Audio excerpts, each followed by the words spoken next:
একটি জঙ্গলের রাজা বাঘমশাই ডাকঢোল পিটিয়ে জানিয়ে দিল, কোনো শিশুকে নিরক্ষর রাখা চলবে না।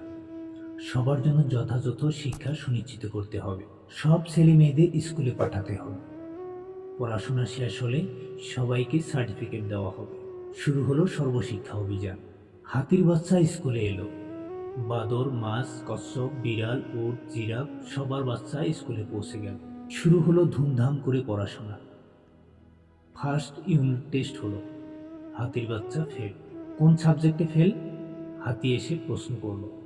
গাছে ওঠা সাবজেক্টে ফেল করেছে হাতির বাচ্চা। হাতি পড়ল মহাচিন্তায়। তার ছেলে ফেল।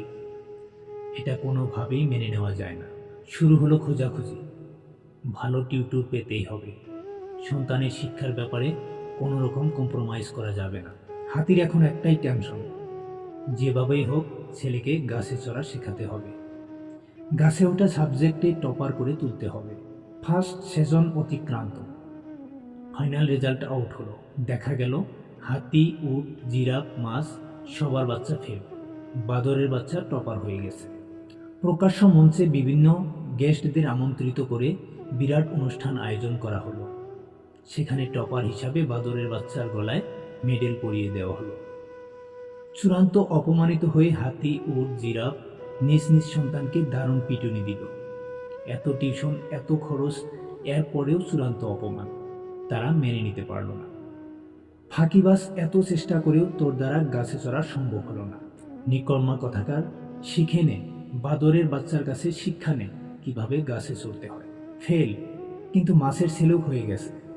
সে আবার প্রত্যেক সাবজেক্টে ফেল, কেবলমাত্র সাঁতার কাটা ছাড়া। প্রিন্সিপাল বলল, আপনার সন্তানের অ্যাটেন্ডেন্স প্রবলেম, 5 মিনিটের বেশি ক্লাসে থাকতে পারে না। মাছ নিজের সন্তানের দিকে ক্রোধান্বিত হয়ে তাকিয়ে রইল। বাচ্চা বলে, মাগো, দম নিতে পারি না, ভীষণ কষ্ট হয়। আমার জন্য জলের মধ্যে কোনো স্কুপ দেখলে হতো না? মাছ বলে, চুপ কর বেয়াদব, এত ভালো স্কুল আর কোথায় খুঁজে পাবি না। পড়াশোনায় মন দে, স্কুল নিয়ে তোকে ভাবতে হবে না। হাতি, উট, জিরাফ নিজে নিজের ফেলিওর বাচ্চাকে পিটুনি দিতে দিতে বাড়ি ফিরে চলছে। পথিমধ্যে বুড়ো খ্যাক শিয়ালের সঙ্গে দেখা হলো। শিয়াল বলে, কি হয়েছে সেটা তো বলো। হাতি বলে, এত বড় শরীর নিয়ে গাছে চড়তে পারলো না। বাদরের ছেলে টপার হলো। মান ইজ্জত কিছুই অবশিষ্ট থাকলো না। শিয়াল অট্টহাসিতে ফেটে পড়ে। শিয়াল বলল, তোমাদের গাছে চড়ার কি প্রয়োজন সেটাই তো বুঝতে পারলাম না। শোনো হাতি, তুমি নিজের বিশালাকার সুর উঠিয়ে ধরো, গাছের সবচেয়ে বড় ফলটি পেরে ভক্ষণ করো, তোমার গাছে ওঠা লাগবে না। উঠ ভাই, তোমার অনেক উঁচু ঘাড় রয়েছে, ঘাড় বাড়িয়ে দাও, গাছের সর্বশ্রেষ্ঠ ফল পাতা পেরে খাও। বন মাছ, তোমার সন্তানকে নদীর স্কুলে ভর্তি করে দাও, ওকে মন ভরে সাঁতার কাটতে শেখাও। দেখবে একদিন তোমার ছেলে নদী অতিক্রম করে সমুদ্র পাড়ি দেবে, 7 সমুদ্র পার করে তোমার নাম উজ্জ্বল করে দেবে। ওকে রাজার স্কুলে মোটেও পাঠিও না, ও মারা যাবে। মনে রাখতে হবে, শিক্ষা আপনার সন্তানের জন্য, শিক্ষার জন্য আপনার সন্তান নয়। প্রত্যেক শিশুর মধ্যেই কিছু না কিছু স্পেশালিটি আছে।